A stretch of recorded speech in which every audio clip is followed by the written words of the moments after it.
Hai semua, selamat datang di channel Baca Saham. Pada video ini, kita akan membahas satu topik dengan judul Mau hidup dari dividen saham, begini caranya. Tapi seperti biasa, semua pembahasan ini bukan rekomendasi dan hanya informasi. Ingat, kerugian kamu tanggung sendiri ya. Kalau kamu mau kejar passive income dividen setiap bulan atau tahun dengan nominal yang besar, jangan kejar dividen saat ini. Tapi, kejarlah dividen di masa depan. Saya sudah sering mengatakan bahwa dividen saat ini mungkin terlihat receh, tapi di masa depan bisa saja jadi besar, asalkan pemilihan sahamnya tepat. Jadi, yang kamu fokuskan bukan kejar dividen sekarang, tapi kumpulkan lembar saham sebanyak mungkin, pada harga rata-rata yang paling masuk akal, supaya nanti di masa depan, entah 5-10 tahun ke depan, dividen yang diterima jadi besar. Kamu fokus dulu di kolom asumsi growth, dividen masa depan, dan lembar saham yang dibutuhkan. Semakin besar asumsi growth yang digunakan, akan membuat dividen masa depan menjadi semakin besar. Dan itu artinya, lembar saham yang dibutuhkan jadi lebih sedikit. Kamu bisa lihat di sini, untuk saham ITMG dan ADRO, asumsi growth yang digunakan adalah 0%, karena di tahun 2023 labanya tidak tumbuh. Sedangkan untuk saham BNGA, BMRI, dan BBRI digunakan growth asumsi 15% karena labanya naik signifikan.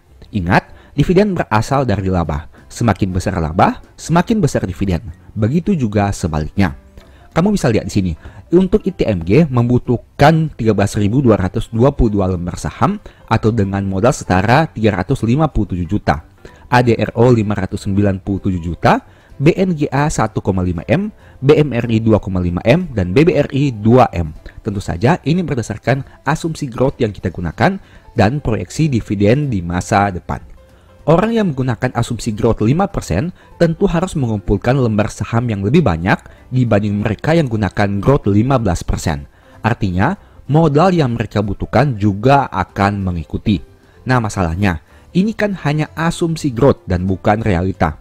Ya benar, ini masih asumsi karena kita berbicara masa depan. Jadi, cara yang bisa dilakukan adalah menggunakan asumsi paling realistis. Caranya dengan melihat kinerja masa lalu untuk diproyeksikan di masa depan. Semakin realistis asumsi yang digunakan, maka hasilnya juga akan semakin realistis. Contohnya seperti ITMG dan ADRO. Kenapa saya gunakan asumsi growth 0%? Karena di tahun 2023, labanya mengalami penurunan. Jadi, dividen di masa depan ini merupakan dividen untuk tahun buku 2022. Yang mana di tahun 2022 kamu sudah tahu bahwa harga komoditas mengalami kenaikan yang juga berdampak kepada kinerja laba batubara yang naik signifikan. Nah, jadi kita asumsikan di sini selama beberapa tahun ke depan ITMG dan ADRO hanya fokus untuk mencapai nominal laba yang sama seperti di tahun 2022.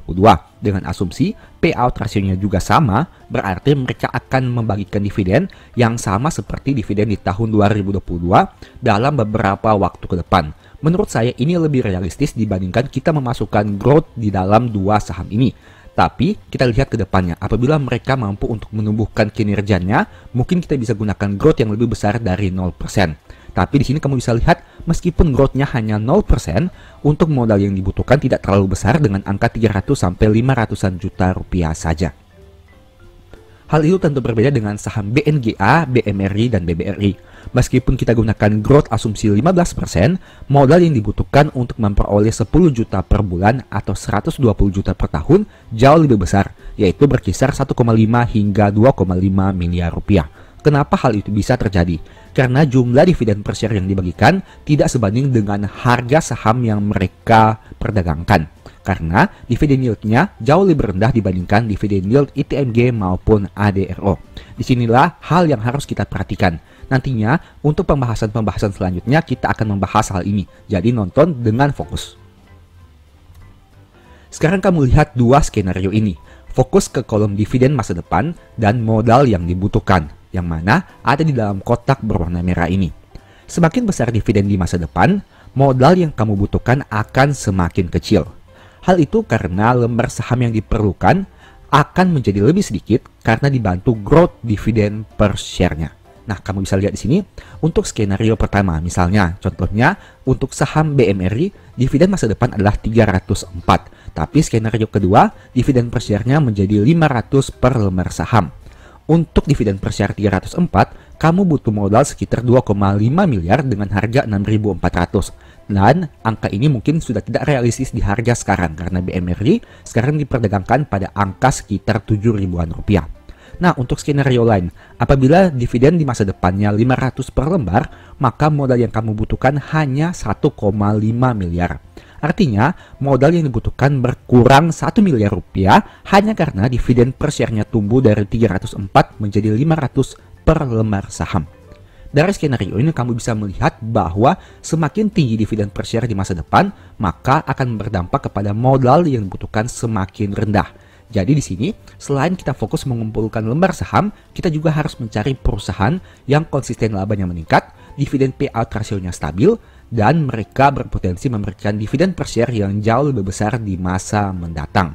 Kita tidak hanya fokus dividen saat ini, tapi kita fokus juga kepada dividen yang akan kita terima 5 tahun, 10 tahun ke depannya.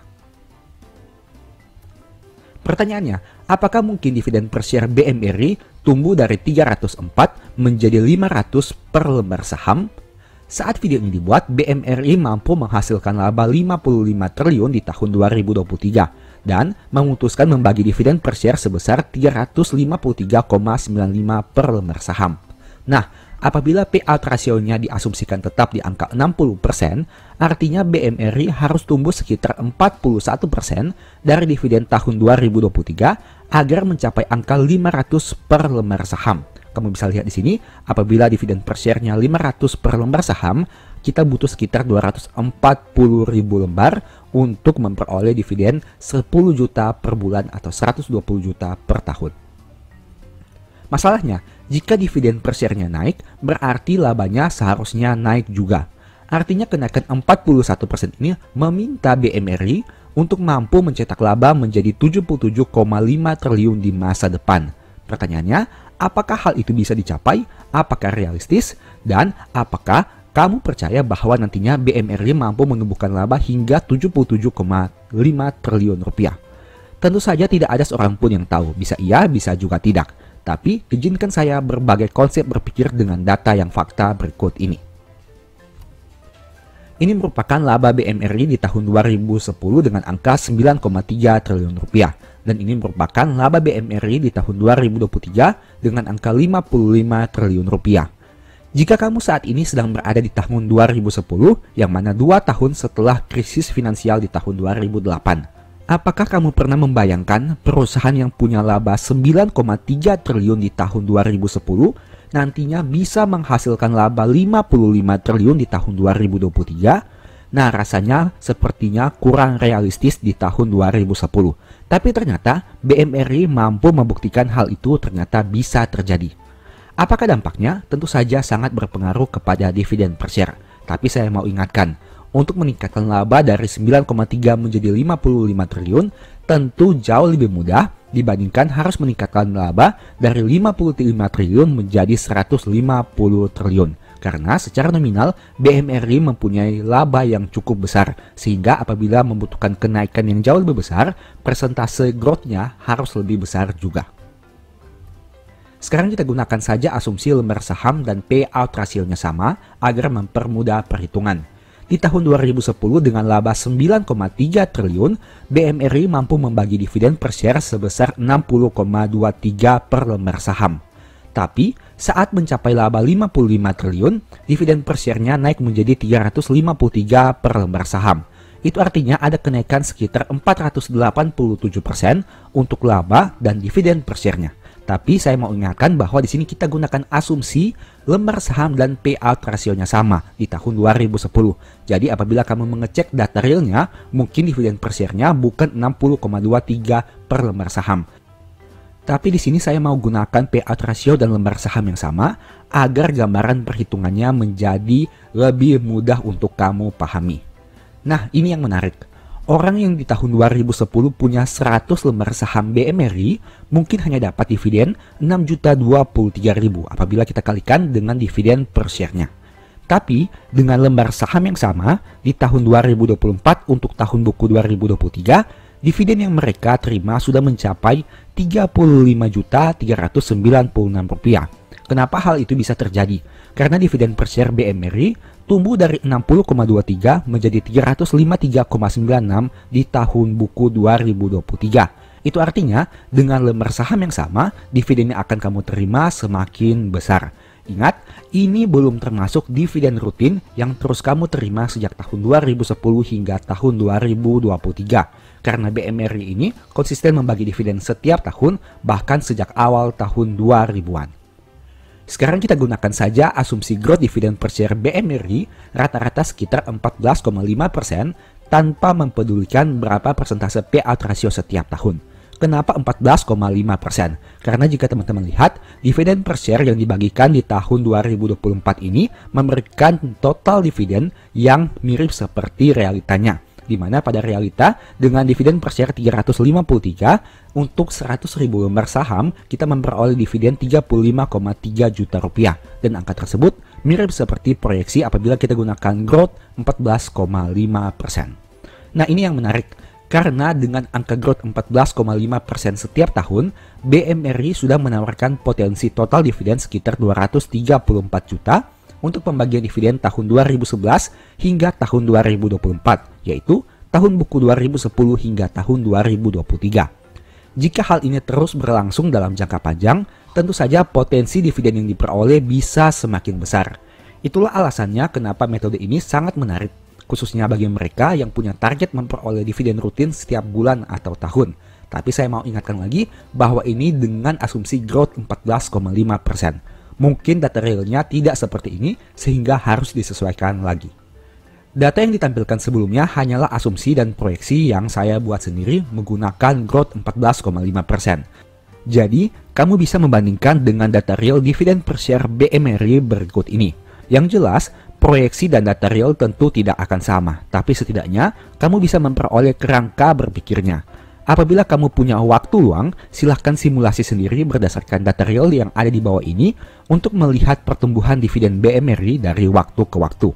Tapi secara sekilas kamu bisa lihat di sini bahwa sejak beberapa tahun yang lalu jika kita tarik jauh jangka panjang sekitar belasan tahun, maka dividen yang dibagikan BMRI jauh lebih besar dari waktu ke waktu. Tentu saja tidak berlaku setiap tahun karena tentunya ada tahun-tahun tertentu di mana terjadi penurunan kinerja.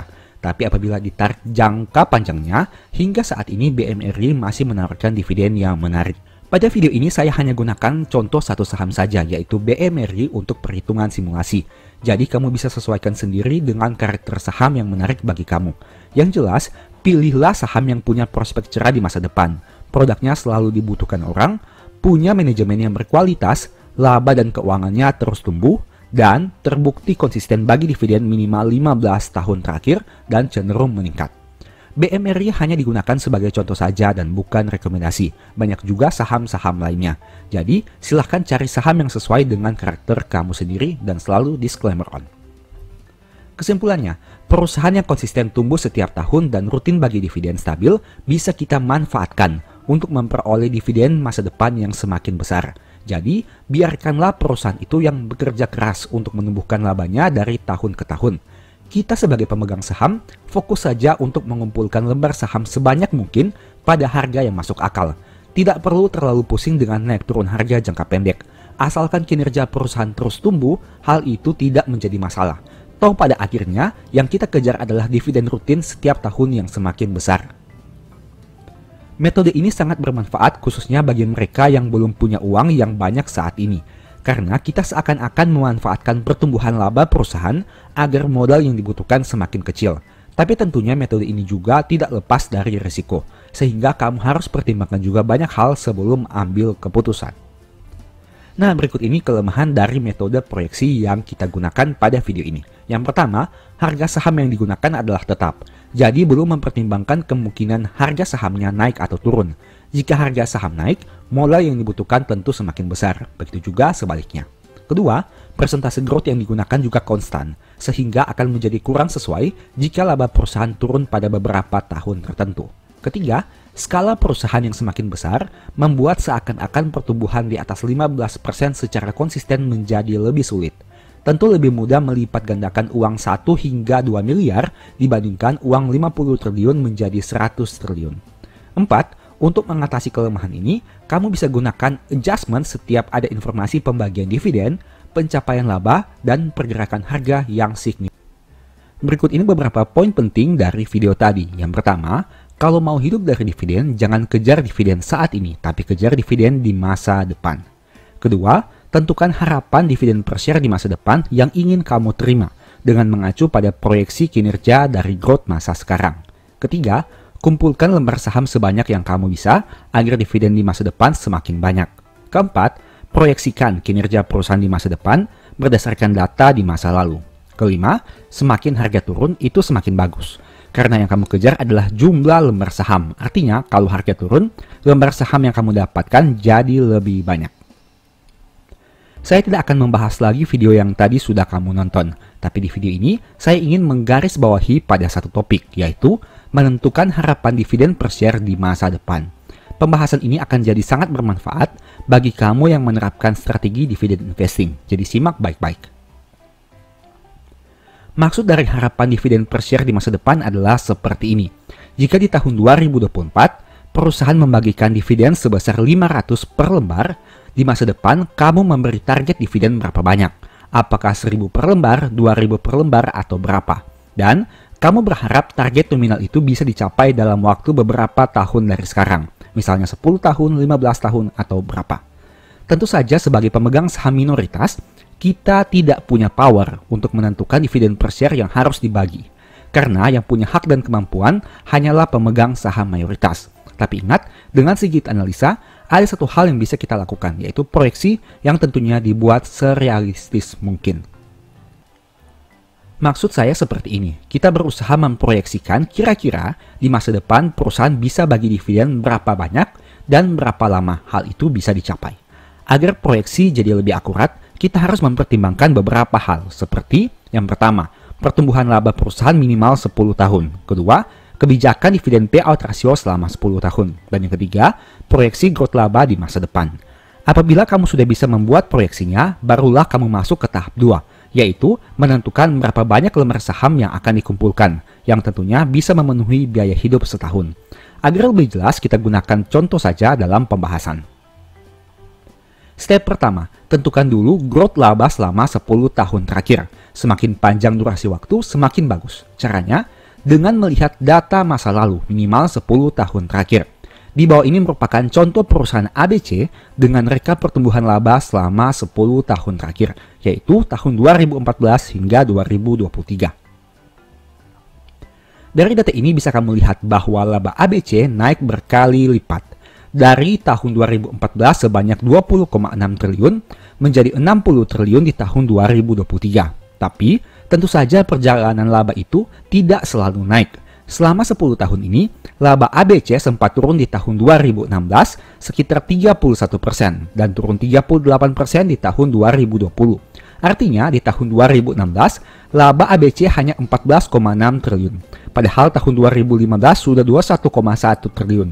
Begitu juga dengan tahun 2020 yang hanya 17,6, padahal laba tahun 2019 sudah 28,4 triliun rupiah. Pada step ini yang kamu butuhkan adalah memperkirakan proyeksi growth laba suatu perusahaan. Dari data ini bisa kamu lihat bahwa growth laba ABC berkisar pada angka minus 38% hingga 73%. Jarak kedua presentasi itu tentu sangat jauh. Lalu pertanyaannya, berapa persentase growth laba yang akan kita gunakan? Untuk menjawab pertanyaan itu, kamu bisa gunakan satu simulasi sederhana saja.